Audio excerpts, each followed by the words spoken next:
يعني ايه الظرف اللي يخليك وانت نازل الملعب تقول انا النهارده هبقى اداء عالي جدا؟ انت من نفسك تبقى حاسس بكده وانت نازل الملعب؟ اكيد في اوقات بتبقى في توفيق من ربنا سبحانه وتعالى ان انت قبل الماتش، يعني دي حصلت معايا بالذات في ماتش السوبر. ما انا كنت لسه هسالك على السوبر. والله دي حصلت معايا يعني انت نازل ماتش السوبر وانت حاسس انك هتجيب جون؟ والله يعني مش احساس، انا كنت بتمنى. اللي حواليا كانوا حاسين بيا. يعني اللي حواليا يعني كابتن عماد متعب قال لي انت هتجيب جون. وانا كنت قاعد جنبه قال لي انت هتجيب جون.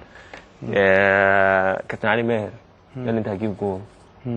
كلهم يعني كانوا بيبشروك؟ يعني قال لي اما تنزل هجيب جون. وحتى قبليها انا كنت عارف ان انا مش هلعب. قالوا لي اما تنزل هتجيب جون. ايه رايك في الموقف بتاع الوقوف على الكوره بتاع الكابتن بتاع رمضان؟ كابتن فتحي مبروك قال لي انه بره ده عادي جدا ما فيهاش حاجه، بس احنا في مصر هنا افكارنا يعني وطريقتنا بنعتبر انها اهانه.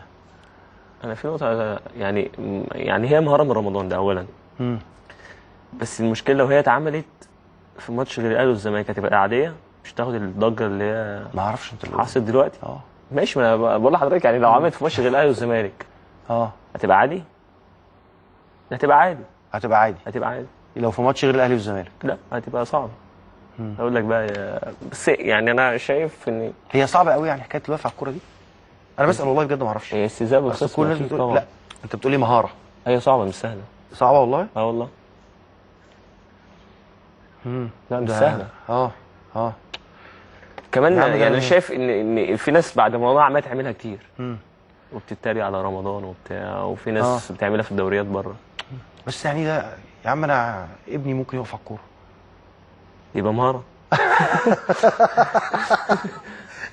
انا هجيب كوره واحاول انا مره اقف عليها بقى.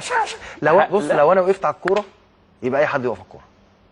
طب خلاص انا اخر مره لمست فيها كوره كانت محاوله، يعني ما كنتش مقدر قدرتي، يعني كانت محاوله في 6 ابتدائي. فلو انا جبت كوره وجربت اقف عليها هو يقف على الكوره. يعني اي حد يقف على الكوره عادي. انت بتتكلم ان هو يقف على الكوره ولا هي غلط؟ لا بتكلم على انه يقف على الكوره. طب ما اي حد يقف على الكوره، ما رمضان يقف على الكوره دي مهاره من رمضان. الناس بتتكلم عن ان هو يقف على الكوره، المشكله ان هو عملها في ماتش الزمالك. لو عملها في ماتش اي ماتش تاني ما فيهاش مشكله. عادي. يعني الناس بتتكلم عن ان هو عملها في ماتش الزمالك واستهزاء بالخصم بس.